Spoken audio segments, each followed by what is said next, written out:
اعوذ باللہ من الشیطان الرجیم، بسم اللہ الرحمن الرحیم۔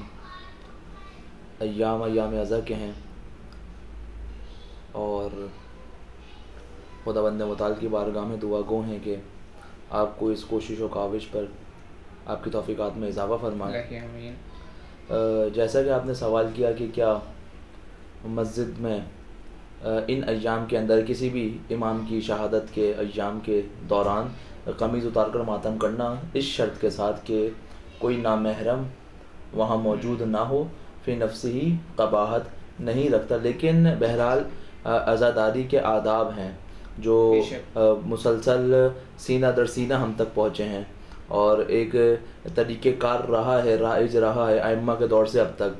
تو ہمیں یہ دیکھنا چاہیے کہ اوائل کے اندر خود حضرت سجاد علیہ السلام کس طرح سے عباداری کو بپا کیا کرتے تھے، یا بعد میں آنے والے ائمہ۔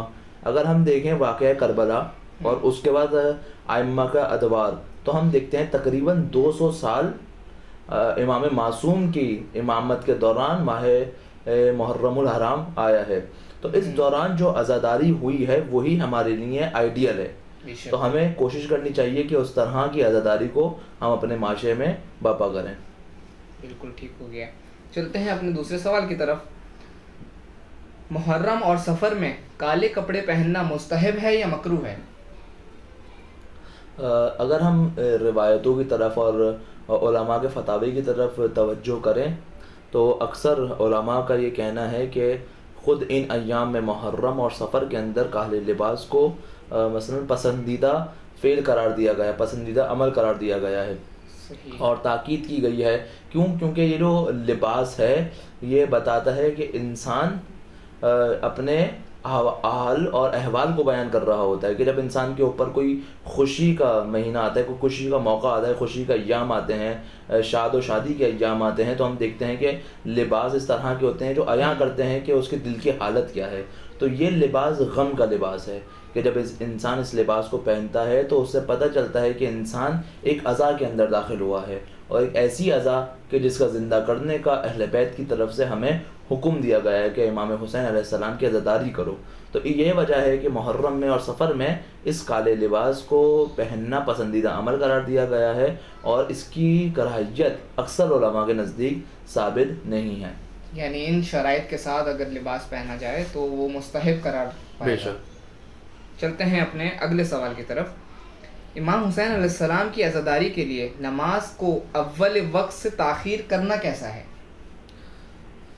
دیکھیں، کچھ فعل خدا کی جانب سے واجب ہوتے ہیں، کچھ مستحب ہوتے ہیں۔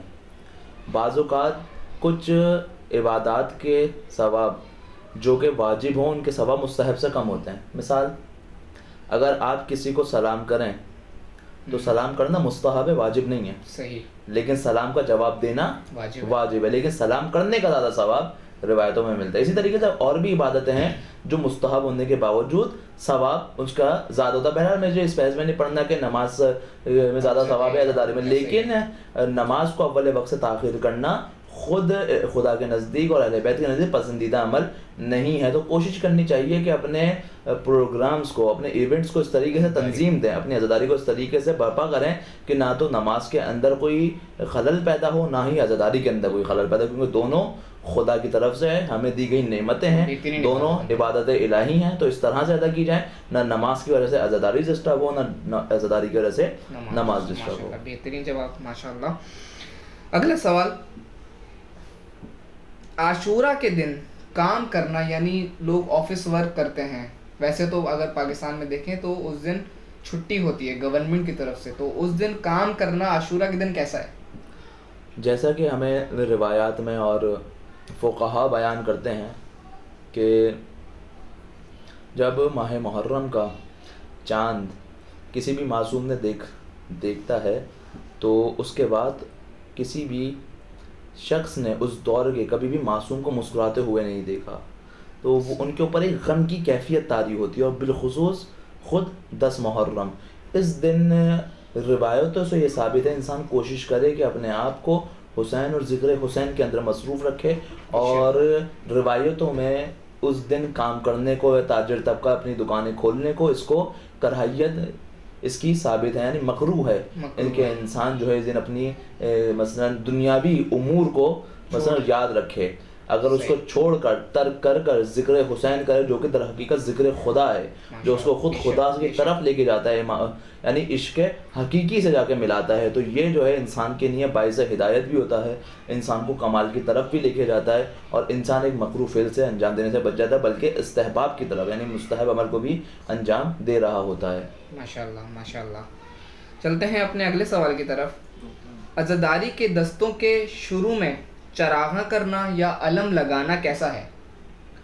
اگر اس طرح کا کام یا اس سے پہلے بھی جیسے جوابات دیے، کسی بھی طرح کا کوئی بھی کام اگر امام حسین اور اہل بیت کی توہین شمار نہ ہو اور عرفی طور پر معاشرے کے اندر عزاداری کا ایک رائج طریقہ ہو جس کے اندر کسی طرح کی کوئی بھی قباحت نہ ہو، جس کے اندر توہین کا کوئی بھی زمرہ نہ شامل ہو، تو اس طرح کی عزاداری کرنے میں انسان کو کوئی حرج نہیں ہے۔ وہ چراغاں بھی کر سکتا ہے امام کی یاد میں، اور عالم کی شبیہ بھی لگانے میں کوئی حرج نہیں ہے، بشرطیہ یہ کہ کوئی بھی اس شخص کا فعل یا کسی بھی طبقے کا فعل کسی بھی طرح سے اہل بیت کی طرف، امام حسین کی طرف کسی غلط چیز کو منسوب نہ کرے اور باعث توہین نہ ہو، تو اس کام کا انجام دینے میں کوئی حرج نہیں ہے۔ ماشاءاللہ ماشاءاللہ، بہت اچھے سوال اور جواب کا سلسلہ جاری ہے۔